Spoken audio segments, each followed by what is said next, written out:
हमारे ऑफलाइन के साथी हैं और आज हम अपने साथियों को ऑफलाइन ट्रेनिंग के लिए लाए हैं। और आज का जो हमारा टॉपिक है वो है ट्रांसफॉर्मर। भाई ट्रांसफॉर्मर के बारे में आज हम A to Z जानकारी देने वाले हैं। यदि आपने अभी तक हमारे चैनल को सब्सक्राइब नहीं किया तो जल्दी से जल्दी चैनल को सब्सक्राइब कर लें और साथ में बेल आइकन को भी दबा लें ताकि आने वाली वीडियो की नोटिफिकेशन सबसे पहले आपको मिलती रहे। तो चलिए दोस्तों वीडियो स्टार्ट करते हैं। तो भाई सभी साथी थोड़े से 2-4 क्वेश्चन जो थ्योरी के हैं उनके बारे में समझ लें पहले। जैसे ट्रांसफॉर्मर क्या है, तो ट्रांसफॉर्मर एक स्थिर यंत्र है जो सप्लाई की फ्रीक्वेंसी परिवर्तित किए बिना AC वोल्टेज को घटाता या बढ़ाता है। वोल्टेज के आधार पर ट्रांसफॉर्मर दो प्रकार के होते हैं, स्टेप अप ट्रांसफॉर्मर और step down transformer. Step up transformer किसे कहते हैं? हम प्राइमरी साइड में लो वोल्टेज दें और सेकेंडरी साइड में हाई वोल्टेज मिले, step up. Step down transformer किसे कहते हैं? प्राइमरी साइड में ज्यादा वोल्टेज हो और सेकेंडरी साइड में कम वोल्टेज मिले, जैसा कि इंडस्ट्रियल में ये है स्टेप डाउन ट्रांसफॉर्मर है। ठीक है। ट्रांसफॉर्मर किस सिद्धांत पर कार्य करता है? ट्रांसफॉर्मर म्यूचुअल इंडक्शन के सिद्धांत पर कार्य करता है। तो दोस्तों हमारे बहुत सारे साथियों से इंटरव्यू में बहुत डिफरेंट तरह के क्वेश्चन पूछे जाते हैं। भाई ट्रांसफॉर्मर कूलिंग के आधार पर कितने प्रकार के होते हैं, या ट्रांसफॉर्मर की कितनी सेफ्टियां होती हैं, OTI WTI क्या होता है, बकुल्ज रिले क्या होता है, एक्सप्लोजन वेंट क्या होता है। तो वो सभी चीजें हम समझेंगे ना। जो कोई चीज समझ में ना आए तो आप दोबारा पूछ लें, है ना। तो सबसे पहले दोस्तों भाई ट्रांसफॉर्मर में दो वाइंडिंग होती है, प्राइमरी वाइंडिंग और सेकेंडरी वाइंडिंग। प्राइमरी वाइंडिंग किसे कहते हैं? वह वाइंडिंग जो हमारी ट्रांसमिशन से कनेक्ट होती है, यानी कि HT साइड, प्राइमरी वाइंडिंग कहलाती है। सेकेंडरी वाइंडिंग वह वाइंडिंग जिस पर लोड डाला जाता है या जो LT साइड होती है, सेकेंडरी वाइंडिंग कहलाती है। तो हम शुरुआत करेंगे दोस्तों। ये 6000 kVA का ट्रांसफॉर्मर है और इसके ऊपर हम प्रॉपर अपने साथियों को समझाएंगे। तो सबसे पहले आप लाइव समझें। भाई हम किसी भी ट्रांसफॉर्मर को देखते ही कैसे पहचानेंगे कि इस ट्रांसफॉर्मर की प्राइमरी साइड कौन सी है और सेकेंडरी साइड कौन सी है? तो आए सभी साथी। तो दोस्तों जिस साइड में सिंगल केबल आई हुई हो वो प्राइमरी साइड होगी, आप आसानी से पहचान सकते हैं। देखो इधर सिंगल केबल आई हुई है, ये प्राइमरी साइड है, किसी भी ट्रांसफॉर्मर पे आप आसानी से पहचान लेंगे। और दूसरा, इन पे आप ये जो नंबरिंग देख रहे हैं 1U 1V 1W, तो यहाँ जो डिजिट दे रखा वो 1 के हिसाब से दे रखा, और जो सेकेंडरी साइड में आप देखोगे उधर 2 के हिसाब से होगा, 2U 2V 2W इस तरह से होगा। यानी कि इन नंबरों को हटा भी दें तब भी हमारी मुख्य पहचान क्या? Single cable primary side. ठीक। अब सेकेंडरी साइड में आप देखें, सेकेंडरी साइड में दोस्तों कुछ भी हो, एक से अधिक केबल होंगी। इधर आप देख सकते हैं, देखो नंबर भी दे रखा 2W 2V 2U, तो नंबर से भी आप पहचान सकते हैं और केबलों की संख्या से। इधर देखो 2 केबल गई हैं, तो यानी कि ये सेकेंडरी साइड है। ठीक है। हाँ जी। अब भाई किसी भी ट्रांसफॉर्मर को देखते ही हम कैसे पहचानेंगे कि लोड के आधार पर कितने प्रकार के ट्रांसफॉर्मर होते हैं? वेरी गुड, 2 प्रकार के। कौन कौन से? स्टेप लोड के आधार step up step down. Very good, on load और ऑफ लोड। अब आपको कोई पूछे कि भाई ये ट्रांसफॉर्मर ऑन लोड है या ऑफ लोड है, आप कैसे पहचानेंगे? तो उसकी भी मुख्य पहचान समझे, सभी चीजें लाइव प्रॉपर समझते हैं।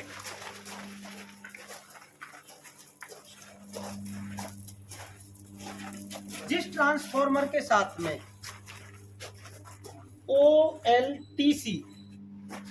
OLTC यानी कि on load tap changer, transformer के साथ में ही ये लगाया जाता है। जिसके साथ में ये लगा हुआ है आप आसानी से पहचान सकते हैं। कोई आपको इंटरव्यूअर ही पूछने लगे जिसके साथ ये OLTC लगा वो ऑन लोड ट्रांसफॉर्मर है। भाई ऑन लोड और ऑफ लोड ट्रांसफॉर्मर होता क्या, थोड़ा इधर रहें सभी साथी, इधर आ जाएं Aditya. On load of load transformer है क्या भाई, जो हमारे ट्रांसमिशन से वोल्टेज आ रहे हैं, यहाँ पर 33 kVA की सप्लाई आई है, कई बार वो 35 भी आने लगती है, 36 भी आने लगती है। तो जब इनपुट में ज्यादा वोल्टेज आएंगे तो आउटपुट में भी ज्यादा ही निकलेंगे। तो भाई ऐसे तो हमें मेनी टाइम्स पे ट्रांसमिशन में कांटेक्ट करके लाइट कटवानी पड़ेगी, वोल्टेज डाउन कराने पड़ेंगे। तो हम क्या करते हैं, ऑन लोड ट्रांसफॉर्मर की मदद से हम वोल्टेज को डाउन कर लेते हैं। और ये OLTC, ये इंटरव्यू का बहुत बड़ा इंपॉर्टेंट क्वेश्चन है, OLTC HT साइड में लगाते हैं या LT साइड में, तो ये LT साइड में लगाया जाता है। क्यों लगाया जाता है, क्योंकि LT साइड में लोड अधिक होता है और वोल्टेज कम होते हैं, ठीक है। नहीं, ये HT साइड में ही लगाया जाता है, सॉरी है ना, ये HT साइड में ही लगाया जाता है, क्योंकि HT साइड में लोड कम होता है और वोल्टेज ज्यादा होते हैं, ठीक है। तो OLTC की मदद से हम वोल्टेज को अप या डाउन कर सकते हैं। तो थोड़ा आगे से दिखाएं। OLTC की फुल फॉर्म होती है ऑन लोड टैप चेंजर, यानी लोड की किसी भी कंडीशन में हम ट्रांसफॉर्मर की आउटपुट वोल्टेज को कम या ज्यादा कर सकते हैं। तो कैसे कर सकते हैं, देखो ये इस तरह का OLTC होता है, इसमें ये एक मोटर लगी हुई है और इसका एक हैंडल है, हैंडल को हम यहां पर लगाते हैं, हैंडल रखा होगा कि है, ये हैंडल है। तो अभी ये क्या है, ऑन लोड है, तो अभी हम कोई छेड़खानी नहीं करेंगे। इस हैंडल को हम यहां पर लगाते हैं और यहां पर लगाकर जो ट्रांसफॉर्मर की टैप हमें बढ़ानी है तो बढ़ा सकते हैं और घटानी है तो घटा सकते हैं। भाई कैसे बढ़ाएंगे कैसे घटाएंगे, देखो ये हैंडल है, जैसे इस हैंडल को हम इस तरह से क्लॉकवाइज घुमाएंगे तो एक राउंड कंप्लीट होने पे ये हमारा एक टैप बढ़ जाएगा, और एंटी क्लॉक घुमाएंगे तो ये एक टैप हमारा घट जाएगा। और ये कैसे हमें पता चलेगा भाई कंप्लीट हो गया, ये खट देसी आवाज करेगा, एक राउंड आप घुमाओगे खट देसी आवाज करेगा, एक टैप बढ़ेगा या घटेगा, आप जो भी करेंगे। उसके बाद दोस्तों अभी हम ट्रांसफॉर्मर की टैपिंग की बात करें तो क्या नंबर पे हमारी टैपिंग, वेरी गुड, 10 नंबर पे टैपिंग है।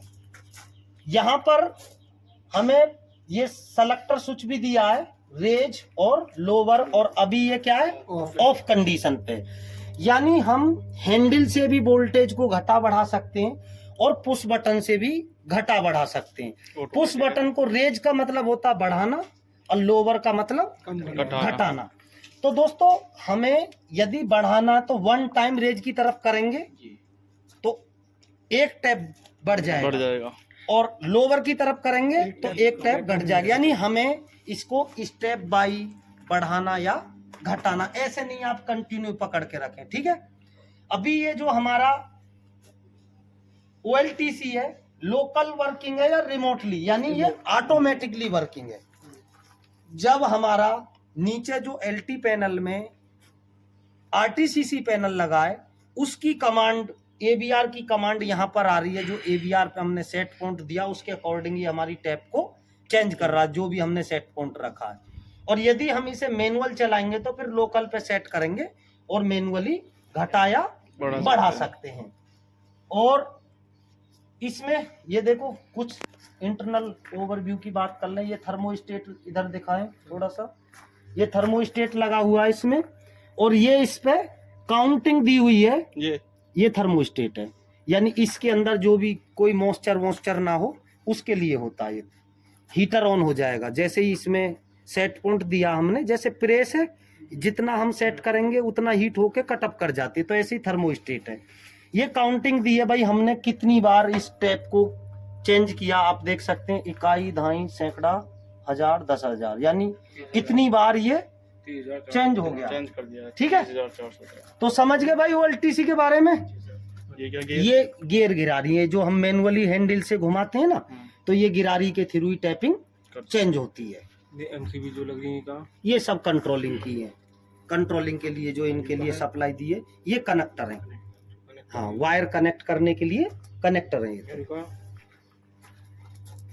लीला जोई अच्छा, ये लीला सा, इसका वाला ये भैया इसकी कंडीशन बता रहा है, DSS।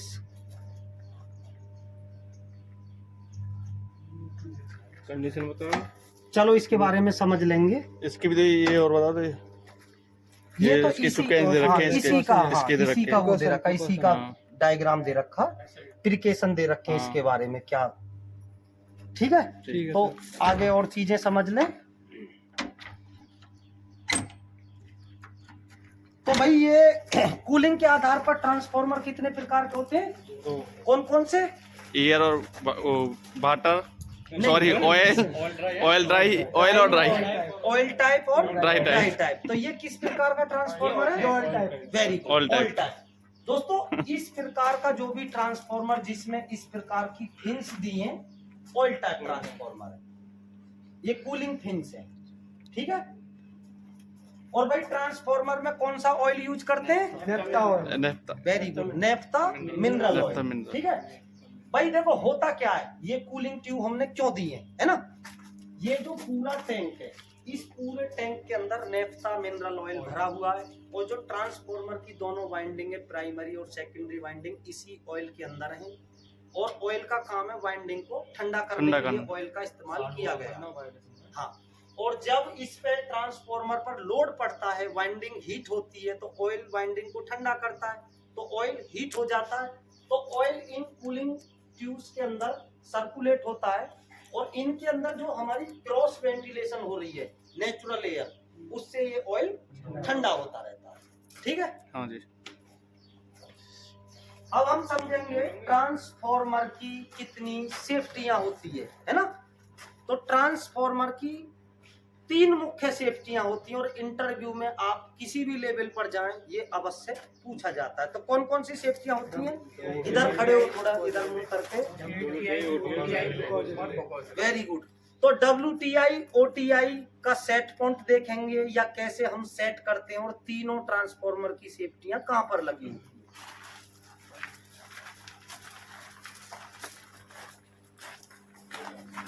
लाइट थोड़ा इधर सामने से दिखाएं।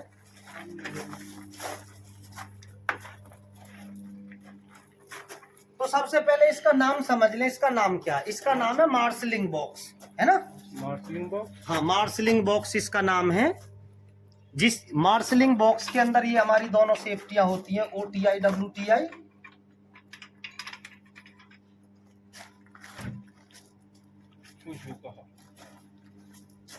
ठीक है, थोड़ा सा साइड को हटो, मैं समझा दूंगा सारी चीजें। 1 मिनट इसे दे दो, मैं दे दूंगा, समझा दूंगा इसके बारे में।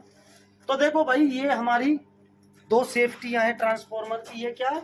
OTI, यानी कि ऑयल टेम्परेचर इंडिकेटर, इंडिकेटर। और ये है WTI, वाइंडिंग टेम्परेचर इंडिकेटर। तो देखो OTI ट्रांसफार्मर का कितना होना चाहिए, कितना होना चाहिए? Very good, 90 degree centigrade. और WTI 95। कई बार इंटरव्यूअर पूछता है ट्रांसफार्मर का OTI ज्यादा होता है या WTI, तो हमेशा WTI ज्यादा होता है, 5 डिग्री का डिफरेंस होता है। अब देखो, इस ट्रांसफार्मर जो हमारा लोड पर है, हम कैसे पहचानेंगे भाई ट्रांसफार्मर का तापमान क्या चल रहा है? ये इसमें 2 निडल दिए, रेड और ब्लैक। तो देखो ध्यान से समझना, ये जो ब्लैक निडल, ये रेड निडल है, ये हमें ये दर्शा रही है कि हाईएस्ट ट्रांसफार्मर का OTI कितना गया है, तो 90 डिग्री सेंटीग्रेड गया है हाईएस्ट। हाँ जी। और ये जो ब्लैक निडल है, ये हमें ये दर्शाती है कि फिलहाल अभी हमारे ट्रांसफार्मर का ऑयल टेम्परेचर कितना चल रहा है, ठीक है। 40। समझ रहे हैं? अच्छा, अब इसकी सेटिंग की बात करें कि भाई इसकी सेटिंग कैसे करते हैं हम। तो देखो, ये स्क्रू दोनों खोलकर, ये स्क्रू खोलेंगे तो ये कवर निकल जाएगा, हट जाएगा, और यहाँ पर ये जो आप देख रहे हैं छोटी सी निडल, थोड़ा सा नजदीक से दिखा दें। हाँ, ये जो निडल दिख रही है, टेस्टर की मदद से इसे हम सेट करेंगे। देखो ये अभी कहाँ 90 डिग्री पे सेट है ना। तो हमने जो OTI की सेटिंग कितनी कर रखी है 90 डिग्री, और 90 हम बताते हैं, ठीक है। ये है हमारा WTI की सेटिंग 95 पर होती है। रेड नीडल हमें बता रही है कि हाईएस्ट हमारी वाइंडिंग का टेम्परेचर कितना गया है, और ब्लैक नीडल से हमें पता चलता है कि फिलहाल हमारे ट्रांसफार्मर का कितना वाइंडिंग टेम्परेचर चल रहा है। और ये स्क्रू खोलकर, इस कवर को खोल के यहाँ से हम इसकी, ये जो दिख रहा है तीर का सा एरो छोटा सा, यहाँ से हम इसकी सेटिंग करते हैं। तो देखो ये 95 पे सेट कर रखा है, 90 से थोड़ा आगे कर रखा है। तो समझ गए आप लोग। ये हीटर दे रखा है, इसे पैनल हीटर बोल सकते हैं, स्पेस हीटर बोल सकते हैं, यानी कि बरसात के मौसम में, सर्दी के मौसम में इस पैनल के अंदर मॉइस्चर ना रहे। और ये थर्मोस्टेट दे रखा, थर्मोस्टेट की सेटिंग कर देंगे तो जैसे ही उतना वो होगा ये कटअप करता रहेगा, यानी ज्यादा भी हीट ना हो कम भी ना रहे, इसके अंदर मॉइस्चर भी ना रहे, ठीक है। TPS नहीं, ये कोई सप्लाई हमें लेनी हो तो ये सिर्फ कवर है, यहाँ से इसके अंदर ये है सप्लाई का पॉइंट दिया, कोई ट्रांसफार्मर पे काम हो रहा है, अच्छा जी, यहाँ से हमें सप्लाई लेनी है तो वो है। और ये जो आप देख रहे हैं ये छोटा सा, ये है डोर लिमिट स्विच, यानी इसमें हम लाइट लगा देंगे, हाँ बल्ब लगा देंगे। अभी बल्ब लगा हुआ नहीं है, तो जैसे ही हमने पैनल खोला था बल्ब जल जाता, और जैसे ही हम इसे बंद करेंगे तो दब जाएगा, बल्ब बंद हो जाएगा। सेंसर समझो अच्छा, इसके बारे में समझ लो थोड़ा सा, कोई बात नहीं लगा देंगे। देखो सभी साथी समझें, ये है हिस्ट्री कार्ड, और भाई हमारे टेक्निकल में हिस्ट्री कार्ड का बहुत बड़ा महत्व है ना। हिस्ट्री कार्ड का मतलब यानी इस ट्रांसफार्मर की इसके अंदर हिस्ट्री है, कब इस पे क्या काम हुआ, कब PPM हुआ, कब इसके अंदर कोई फॉल्ट आया। तो देखो इस पे क्लाइंट का नाम पैरामाउंट गोल्ड फॉरेस्ट दे रखा है, इक्विपमेंट नंबर दे रखा, मेक एंड रेटिंग, यानी ये 6000 kVA का ट्रांसफार्मर है, और कौन सी कंपनी का, कोटसंस मेक का ट्रांसफार्मर है, ये इसका सीरियल नंबर है, और इक्विपमेंट का नाम क्या, ट्रांसफार्मर। और यहाँ पर जो कंपनी भाई इन सभी जो प्रॉपर्टी को जो केयर टेकिंग कर रही है CBRE, और CBRE हमारे इंडिया की सबसे टॉप मोस्ट कंपनी है फैसिलिटी मैनेजमेंट की, है ना। और यहाँ पर सीरियल नंबर, यहाँ पर डेट, और यहाँ पर डिस्क्रिप्शन वर्क, यानी कब क्या वर्क हुआ। तो PPM हैज बीन डन, यानी प्लानिड प्रिवेंटिव मेंटेनेंस, डेट डाली है वो किया है, और इसमें work carried out cleaning and dusting की है, किसने किया उनका नाम है, और मैनेजर साहब के सिग्नेचर हैं।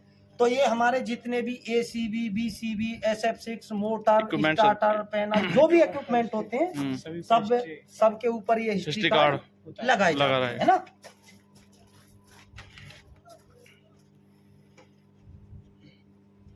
लगा दो ढक्कन,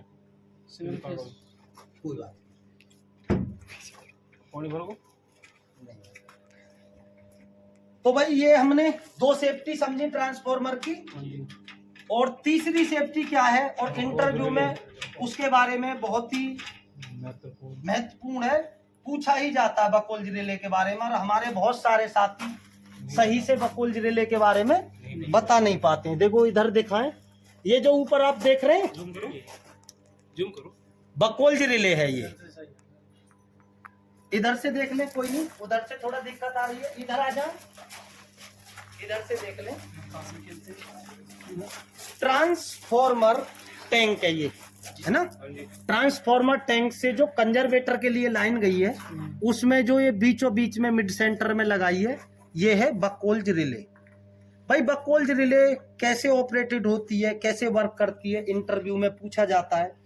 तो देखो जब हमारे ट्रांसफार्मर पर बहुत अधिक लोड पड़ेगा, या तो बहुत अधिक लोड होगा, या किसी इंटरनल फॉल्ट के कारण ऑयल बहुत तेजी से हीट होगा, और जब ऑयल हीट होगा तो ऑयल से क्या एक वेपर बनेगा, गैस बनेगी, है ना।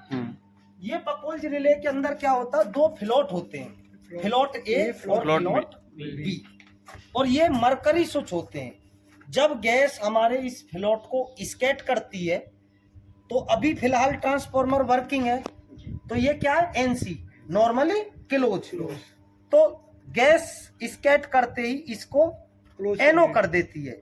तो एनो कर देती है तो एनो का मतलब ट्रांसफॉर्मर ट्रिप नहीं होता भाई, ब्रेकर ट्रिप होता है। कौन सा ब्रेकर ट्रिप होगा? एसटी इनकमर, जहां से जो हमारे ट्रांसफॉर्मर नंबर 2 है, जो 2 से सप्लाई आई है, वो ब्रेकर ट्रिप कर जाएगा, ट्रांसफॉर्मर तक सप्लाई आनी बंद हो जाएगी। तो ट्रांसफॉर्मर हमारा किसी बड़े नुकसान से बच जाएगा। ठीक है, तो ये तीनों सेफ्टी हो गई। अब हम समझेंगे भाई ये गोल टाइप का, आ जाओ थोड़ा खुल के भाई, सभी खुल के समझे थोड़ा। ये जो गोल टाइप का टैंक सा दिया हुआ, इसका क्या नाम है और इसका क्या काम है? तो इसको कहते हैं कंजर्वेटर टैंक। मेरे साथ मत बोलो, समझो सिर्फ। कंजर्वेटर टैंक है, और कंजर्वेटर टैंक को हम एक्सपेंशन टैंक भी कह सकते हैं। एक्सपेंशन का मतलब होता है किसी को फैलने के लिए स्थान देना, यानी कि इस टैंक को हम कभी भी पूरा नहीं भरते। इसमें जो ऑयल का लेवल होता है, आप देख सकते हैं इधर अभी आधे से थोड़ा ज्यादा है ऑयल का लेवल, यानी कि आप मान के चलें इसको कभी भी फुल नहीं भरेंगे, क्योंकि फुल हम भर देंगे तो दोस्तों हो गया क्या, जब ट्रांसफॉर्मर पर लोड पड़ेगा तो कोई भी चीज हीट होने के बाद फैलती है, और जब वो फैलेगी तो उसको फैलने के लिए स्थान नहीं मिल पाएगा। तो इसलिए कंजर्वेटर को हमेशा हम आधा ही रखते हैं, पूरा नहीं भरते। और ये जो घड़ी टाइप की है, इसके बारे में भी इंटरव्यूअर पूछ लेता है, इसका क्या नाम है? तो इसको कहते हैं MOG, magnetic oil gauge, MOG। ठीक है, तो ये तो MOG हो गया, और इधर नॉर्मल दे रखा होगा। जो घड़ी टाइप की होती है उसे तो MOG बोलते हैं, और जो साधारण ये लेवल दे रखा है तो इसे तो ऑयल सूचक बोल सकते हैं। भाई इसमें हम ऑयल की सूचना मिल जाएगी, टैंक कितना भरा है ना, उसमें तो हमें MOG के थ्रू मिलेगी, और इधर स्केल टाइप का नॉर्मली वैसे ही मिल जाएगी। ठीक है, और दोस्तों ये जो दे रखे हैं इनके बारे में सही से समझें। ये है ब्रीदर, यानी कि आप मान के चलें ये ट्रांसफॉर्मर की नाक है, यहां से हमारा ट्रांसफॉर्मर सांस लेता है और छोड़ता है। तो किस कंडीशन में ट्रांसफॉर्मर सांस लेता है, किस कंडीशन में छोड़ता है, तो वो समझें। जब हमारे ट्रांसफॉर्मर पर लोड पड़ेगा, ऑयल हीट होगा, तो जो भी कंजर्वेटर टैंक में खाली स्थान है उसमें ऑयल का लेवल बढ़ेगा, तो वहां जो भी खाली गैसेज होंगी वो यहां से बाहर निकल जाएगी, यानी ऑयल का लेवल बढ़ेगा तो गैस बाहर निकलेगी। और जब हमारे ट्रांसफॉर्मर पर लोड धीरे धीरे डाउन होगा, ऑयल धीरे धीरे ठंडा होगा, तो उस कंडीशन में सांस लेगा। ठीक है, ऑयल हीट होता है तो सांस छोड़ता है, जब ऑयल धीरे धीरे ठंडा होता है तो उस कंडीशन में सांस लेता है। इस पार्ट का नाम है ब्रीदर। अंदर क्या है इसके? हाँ बिल्कुल, बहुत अच्छा सवाल किया, बताएंगे इसके बारे में। इसके अंदर जो मटेरियल भरा हुआ है वो है सिलिका जेल। जब ये अच्छे कंडीशन की होती है तो ब्लू कलर की होती है, नीले कलर की, और जब ये नमी अवशोषित कर लेती है तो जैसी ये फिलहाल अभी दिखाई दे रही है पिंक कलर की हो जाती है। और भाई ये इसका मुख्य कार्य क्या है? हमारे ट्रांसफॉर्मर का जो इंसुलेटेड ऑयल है, नेफ्था मिनरल ऑयल है, उसके गुण को अच्छा बनाए रखना, यानी उसमें यदि नमी की मात्रा जाएगी तो ट्रांसफॉर्मर का ऑयल खराब हो जाएगा। तो किस कंडीशन में ये कैसे कैसे नमी को कैसे, देखो ये जो आप नीचे ढक्कन देख रहे हैं, इस ढक्कन के बारे में भी पूछ लिया जाता है, इसमें कौन सा तेल है, तो इसमें ट्रांसफॉर्मर ऑयल ही भरा हुआ है। और इसको क्यों भरा जाता है, इसमें तेल क्यों भरते हैं, ये एक तरह से आप मान के चलें जैसे इंसान की नाक होती है, नाक के अंदर बाल होते हैं, तो बाल डस्ट को शरीर के अंदर नहीं जाने देते। ऐसे जब हमारा ट्रांसफॉर्मर ऑक्सीजन सक करता है तो ऑक्सीजन के साथ क्या होता है, डस्ट पार्टिकल होते हैं, तो डस्ट पार्टिकल हमारे ट्रांसफॉर्मर के अंदर ना जाएं, तो इसलिए ये वो डस्ट पार्टिकल इस ऑयल के अंदर ही रुक जाते हैं। एक तरह से आप मान के चलें ये फिल्टर है, फिल्टर का कार्य करता है। ठीक है, समझ गए भाई? ये जरूर पूछा जाता है कि भाई जब सिलिका जेल अच्छी होती है किस कलर की होती है, नमी सोखने पर कैसी हो जाती है। इसको हम रिप्लेसमेंट भी कर सकते हैं, पूरा पार्ट रिप्लेस नहीं होता। यहां से हम ऐसे खोलेंगे, खोल के इसकी सिलिका जेल हीटिंग भी दे सकते हैं, हीटिंग देने पर ये दोबारा से नीले कलर की हो जाएगी, या हम इसे नई भी चेंज कर सकते हैं। और एक और मुख्य सेफ्टी का ध्यान रखें, जब कभी आप जैसे ट्रांसफॉर्मर रनिंग में आपको ये सिलिका जेल को हीटिंग देना हो या चेंज करना हो, तो आप जैसे इसे खोलें तो इसमें एक कपड़ा लगा दें, ताकि यहाँ से हो सकता है बरसात का मौसम है भाई, नमी की मात्रा ना जाए, है ना। और प्रयास करें कि चलते पे ना खोलें, है ना, बंद पे खोलें, ठीक है। उसके बाद दोस्तों हाँ, ये दो इसी के लिए दिए दोनों, उसमें कलर अलग है, इसी के लिए दिए हैं। अच्छा, नीला। वो तो हमारी एक बकोल्ज रिले तो हो गई ट्रांसफॉर्मर के मेन टैंक के लिए, और दूसरी बकोल्ज रिले ये देखें, इसमें 2 बकोल्ज रिले हैं, ये है। तो ये बकोल्ज रिले किसके लिए दी है? OLTC के लिए, क्योंकि ये OLTC जो है इसके लिए भी ये ऑयल टैंक अलग से दिया है। यदि ये हमारा ऑफलोड ट्रांसफॉर्मर होता तो इसमें एक ही बकोल्ज रिले होती और ये OLTC नहीं होता। और यहाँ पर आप देख सकते हैं इसमें लिखा भी आ रहा, देखो बकोल्ज रिले के अंदर सर्विस। और दूसरा, इसकी बकोल्ज रिले की थोड़ी हाइट ज्यादा है, थोड़ा बताने में दिक्कत होगी। इस बकोल्ज रिले के अंदर नंबरिंग भी दी होती है कि भाई जो हमारी गैस है वो कितने अमाउंट में आने पर ये हमारे सर्किट को ट्रिप कराएगी।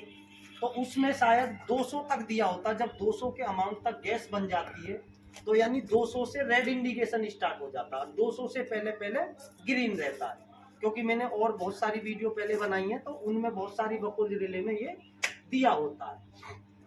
दूसरा, थोड़ा आगे से दिखाएं, इसके ऊपर ये जो लग रहा है ये है PRV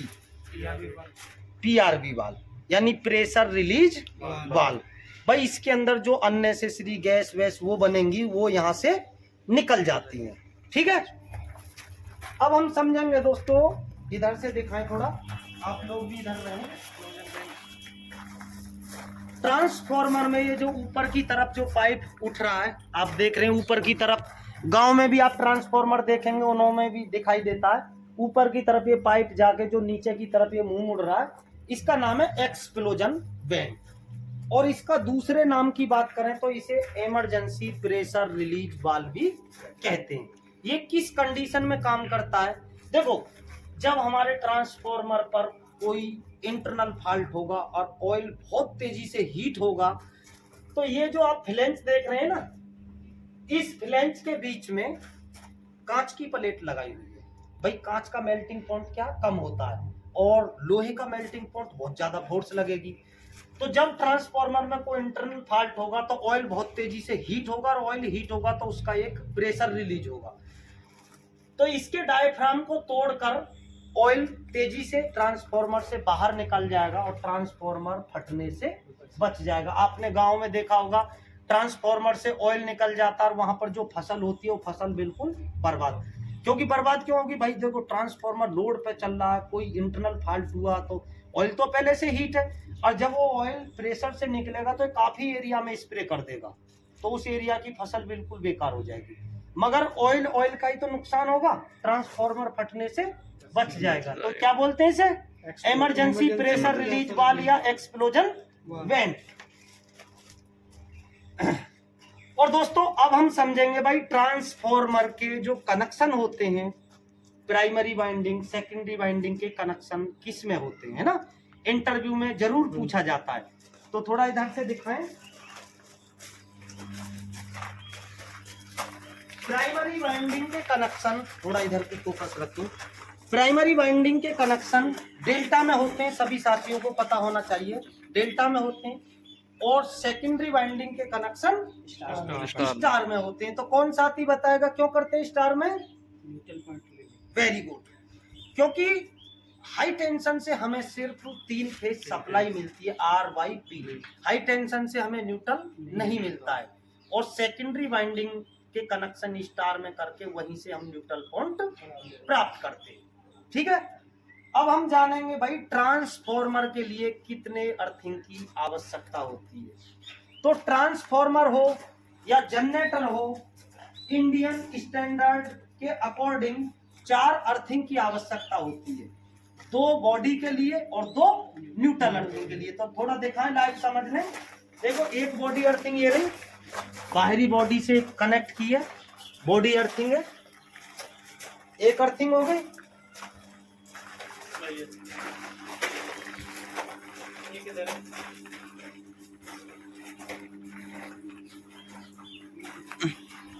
एक अर्थिंग ये दे रखी है। तो इस तरह से आप देख सकते हैं 2 बॉडी अर्थिंग होगी और 2 न्यूट्रल अर्थिंग, ये 2 न्यूट्रल के लिए अर्थिंग दे रखी है।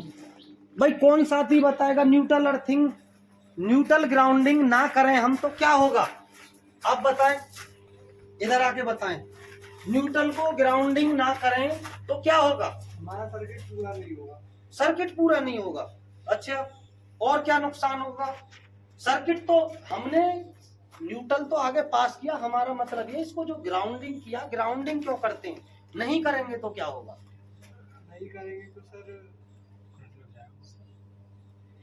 बताएं, उधर बताएं। नो, चलो मैं बताता हूं।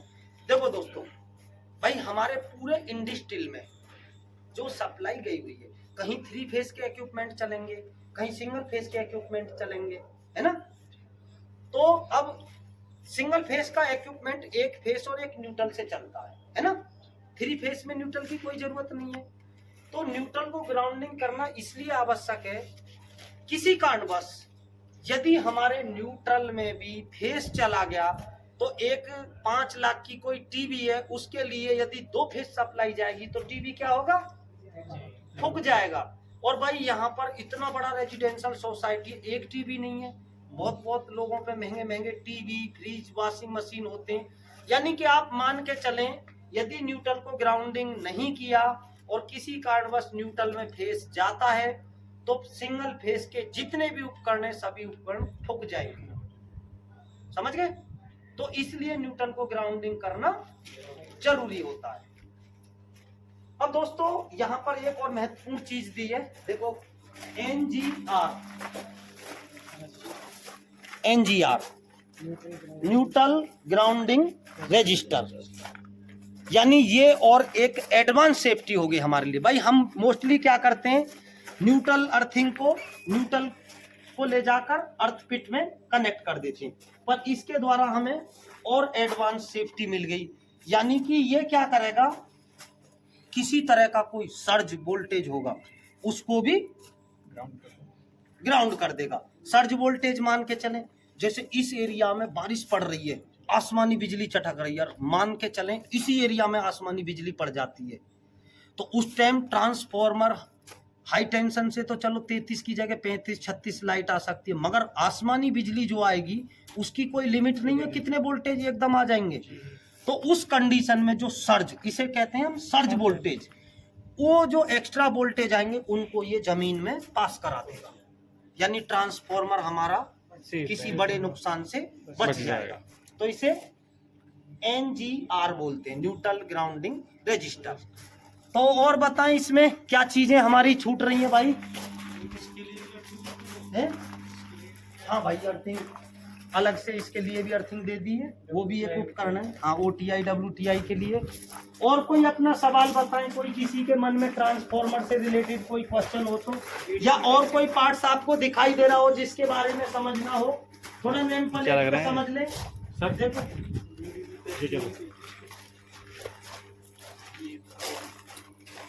ये चारों तरफ हमने दिया हुआ है, हमें ऑयल निकालना हो यहाँ से तो ऑयल को खाली कर सकते हैं। और एक देखो आप लोगों ने नहीं पूछा, मैं बताऊंगा, ट्रांसफॉर्मर का डिहाइड्रेशन कब करते हैं और डिहाइड्रेशन क्यों करते हैं, डिहाइड्रेशन के क्या लाभ होते हैं। तो ट्रांसफॉर्मर डिहाइड्रेशन ध्यान से सुने भाई, 1 साल में करते हैं, या हम कह सकते हैं सर्दी के मौसम में करते हैं, या बरसात के मौसम में करते हैं, समझ गए। डिहाइड्रेशन होता क्या है दोस्तों, जो ट्रांसफॉर्मर का बॉटम है, जैसे यहाँ क्या लिख रहा है, बॉटम ऑयल सैंपल लेवल, यानी बॉटम ऑयल सैंपल लेवल, यहाँ से हम हमें ऑयल का सैंपल लेवल लेना हो, भाई चेक करना हो कि इंसुलेशन गुण कैसा, तो यहाँ से सैंपल ले सकते हैं। इसी तरह इसके दूसरी साइड में कोई बड़ा वाल दिया होगा, डिहाइड्रेशन मशीन, एक बेंडर बुलाते हैं हम, डिहाइड्रेशन मशीन आती है, वो इसके बॉटम में एक पाइप इनपुट की कनेक्ट करेगा और आउटपुट पाइप को कंजर्वेटर के हेड पे, यानी लेगा इधर से ऑयल और आउटपुट में कंजर्वेटर में देगा। तो भाई सबसे ज्यादा नमी जो होगी वो बॉटम में बैठेगी, बॉटम से सक्शन करेंगे और वो ऑयल हमारी डिहाइड्रेशन मशीन में जाएगा। डिहाइड्रेशन मशीन में क्या होता है, हीटर लगे रहते हैं, उस ऑयल को हीटिंग दी जाती है, तो ऑयल के अंदर जो भी नमी की मात्रा वो फूक जाती है। इस तरह से ये बहुत लंबा प्रोसेस है, करीब 7-8 घंटे ये प्रोसेस चलता है। और 7-8 घंटे के बाद जब हमारा बेंडर को लगता है कि भाई ये प्रोसेस कंप्लीट हो गया, ऑयल ठीक हो गया, तो ऐसा नहीं हम ऐसे ही छोड़ देते हैं। जो भी साइड के मैनेजर साहब होते हैं, इंजीनियर साहब होते हैं, फिर वो टेस्ट कराते हैं कि भाई अब हमें बीडीबी टेस्ट आप करके दिखाओ। तो बीडीबी की फुल फॉर्म होती है ब्रेक डाउन वोल्टेज टेस्ट। जैसे दोस्तों हमारे इस ट्रांसफॉर्मर के अंदर 2 वाइंडिंग है ना, प्राइमरी सेकेंडरी, ऐसे ही जो उसके पास जो बीडीबी टेस्ट की मशीन होती है उसके अंदर भी 2 वाइंडिंग होती हैं और उसमें 40 से 50 केवी तक का वोल्टेज देके टेस्ट किया जाता है कि भाई कितने पर ये शॉर्ट करेगा, तब हम उसको पास करते हैं। समझ गए बीडीबी टेस्ट के बारे में? और बताएं कोई क्वेश्चन हो तो। ये क्या लग रहा है जी? ड्रेन वाल्व, ये नीचे ड्रेन वाल्व, यहाँ पर लिखा हुआ ड्रेन वाल्व, यहाँ से ऑयल को ड्रेन कर सकते हैं। हाँ, ये ढक्कन आप खोलेंगे, ये कवर ऐसे करके ये कवर बाहर निकल जाएगा और यहाँ वाल है, ये इसलिए दिया कि कोई अननेसेसरी से छेड़े नहीं, ड्रेन वाल है। और यहाँ सैंपल वाल है, साफ लिखा हुआ है। ऊपर कहाँ? कौन सा?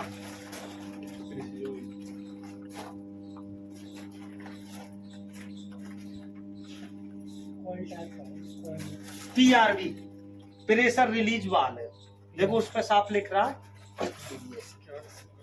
पीआरवी लिख रहा ना ऊपर।